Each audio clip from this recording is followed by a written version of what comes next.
80% لوگوں کا جو روزگار کا ذریعہ ہے وہ ٹورزم ہے. وہ تو پہاڑی علاقہ ہے جہاں پہ زمین ہے ہی نہیں، پانی ہے ہی نہیں، اور صرف مکئی کی فصل ہوتی ہے. وہ ہم سے زیادہ خوشحال ہے. ہمارا ساتھ دے. میں تو آپ سے اسی لیے منت کرنے آیا ہوں. یہ ہمارے کارکن ہیں جنہوں نے بہت ہی صعوبتیں برداشت کی ہیں. ایک بہت بڑے لیڈر ہیں ایک بہت بڑی پارٹی کے. انہوں نے خود آفیشیل فنکشنز میں یہ فرمایا کہ جی میرے گھر پہ پانی نہیں آتا نلکے میں. شہباز شریف صاحب آپ وزیر اعظم ہیں، میرے گھر پہ ایسا کوئی کام کرے گا میرے گھر میں پانی ہے. 15 سال سے حکومت میں اپنے گھر میں پانی نہیں لا سکتے. کلفٹن کراچی میں اپنے گھر میں پانی نہیں لا سکے 15 سال میں. اچھا پھر اور بات کرتے کہ جی ہم نے تو پتہ نہیں کیا سے کیا کرنا ہے. بھائی 15 سال میں ہماری مت مار دی. تم تو خود کہہ رہے ہو، آپ تو خود کہہ رہے ہیں کہ 15 سال سے میرے گھر میں پانی نہیں آیا، اور وہ کہتے ہیں شہباز اسپیڈ چاہیے. خود کہتے ہیں شہباز اسپیڈ چاہیے. تو ابھی آ گیا نا شہباز شریف. نواز شریف صاحب نے ڈیلیور کیا ہے پنجاب، ان کے ویژن نے ڈیلیور کیا ہے. میاں شہباز شریف صاحب نے ڈیلیور کیا ہے. مریم نواز نے اپنی دلیری دکھائی ہے، اور اس نے جا کر کے یہ نہیں کہا کہ میں بی کلاس میں بیٹھوں گی، یا میں جو ہے وہ مجھے اس کلر کی ٹائلیں لگا دو. جو ایک لیڈر کر رہا ہے، ایک لیڈر ہے وہ کہہ رہا ہے کہ باتھ روم میں میری ٹائلیں بھی میری پسند کی لگاؤ. اور وہ اس نے کہا نہیں مجھے کوئی کلاس نہیں، میں اسی کلاس میں ساری کہہ دی عورتوں کے ساتھ ٹھہروں. ان کی ہے 3 مرتبہ کے وزیر اعظم کی بیٹی تھی، اور اس کو دکھ دینے کے لیے اس کے سامنے بیٹی کو اریسٹ کیا. اچھا اب میں کچھ بتاؤں. ابھی کہہ رہے کہ جی لاڈلا ہے نواز شریف، پیارا لاڈلا ہے. او بھائی یہ ڈاکومنٹس جھوٹے تھے، جعلی تھے، غلط طور پہ یہ تو مانتے تھے نا. کل وہ انشاءاللہ وہ آج دن کے پروگرام میں آ جائے گا کہ انہوں نے کہا جی پاناما سے ہم آپ کی جان چھڑا دیں گے، آپ صرف ایکسٹینشن مجھے دے دو.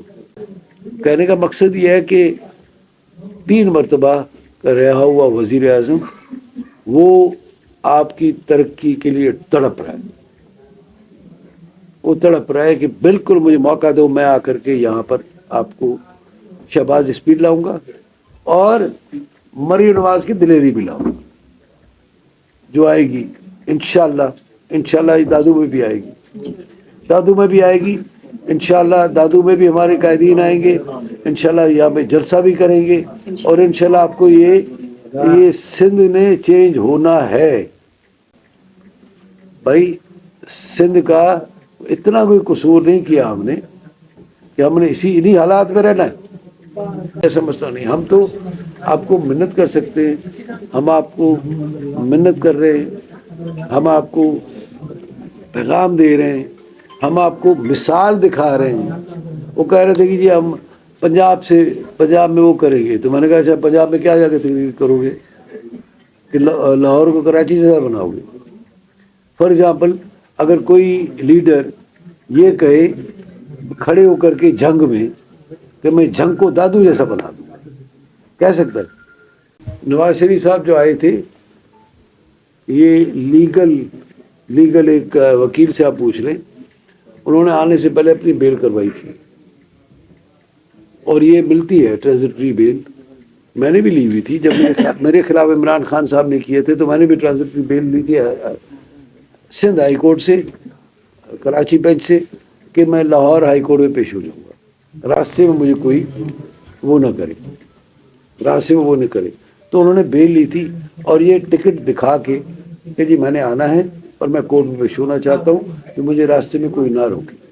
یہ خود ہے. لاڈلے کا میں نے بتا دیا جھوٹا تھا نا یار، جھوٹے نے تو آخر.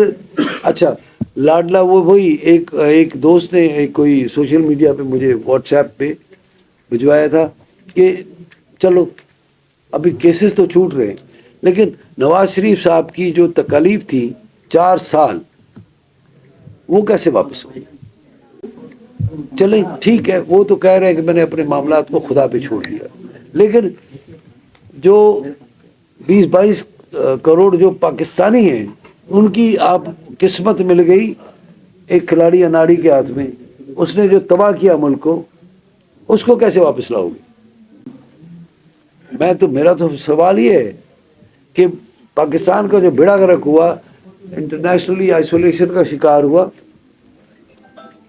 پاکستان میں انڈسٹریل گروتھ بند ہو گئی، سی پیک چلا گیا، پاور پلانٹس بند ہو گئے، ہماری مینجمنٹ کی تباہی ہو گئی۔ عوام کا لاڈلا ہے، ہمیشہ اس کو عوام نے منتخب کیا، جب اس کو عوام نے منتخب کیا، آپ پوچھ لیں، آپ سیاست میں دشمنی نہیں ہوتی، ایجنڈا ہوتا ہے۔ ہمارا ایجنڈا ہے، مینیفیسٹو ہے۔ ہر بندہ، ہر پولیٹیکل پارٹی اپنے ایجنڈا اور مینیفیسٹو کے لیے لڑتی ہے، لیکن سیاست میں دشمنی نفرت کی بنیاد ڈالی ایک عمران خان نے۔ اس سے پہلے نہیں تھی نفرت کی بنیاد۔ بے نظیر بھٹو صاحبہ جس دن شہید ہوئی تھی، ان کے اوپر خودکش حملہ ہوا تھا، سب سے پہلے نواز شریف صاحب پہنچے تھے ان کے ہاسپٹل۔ یہ رواداری تھی۔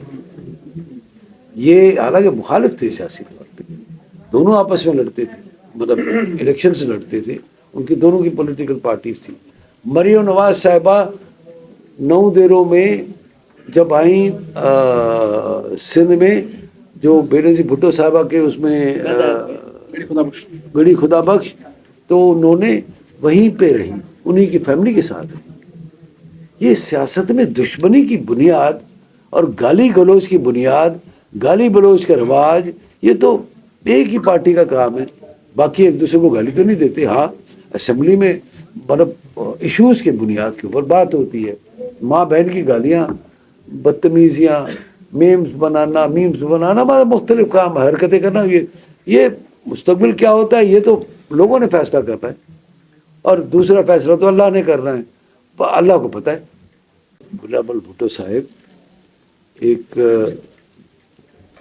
بہت بڑی پولیٹیکل پارٹی کے لیڈر ہیں، پاکستان پیپلز پارٹی کے چیئرمین ہیں۔ بے نظیر بھٹو صاحبہ کے بیٹے ہیں آصف علی زرداری، جو کہ ہماری مطلب ذوالفقار علی بھٹو کی بیٹی ہے، بھٹو کی لیگیسی ہے ان کے ساتھ۔ پھر دوسرا یہ ہے کہ آصف علی زرداری صاحب ان کے والد صاحب ہیں، وہ پریزیڈنٹ آف پاکستان رہے ہیں، انہوں نے مجھے یاد کیا، ان کی بڑی مہربانی، ان کا احسان ہے، مہربانی ہے، ان کی مہربانی، انہوں نے مجھے یاد کیا، سمپل نام لے لیا، جانتے ہیں نا مجھے، میں تو خوش ہوں۔ خدا ان کو زندگی دے، خدا ان کو بڑی زندگی دے، پاک پروردگار عالم۔ ہماری بے نظیر بھٹو صاحبہ کی لال ہے وہ، اللہ ان کو زندگی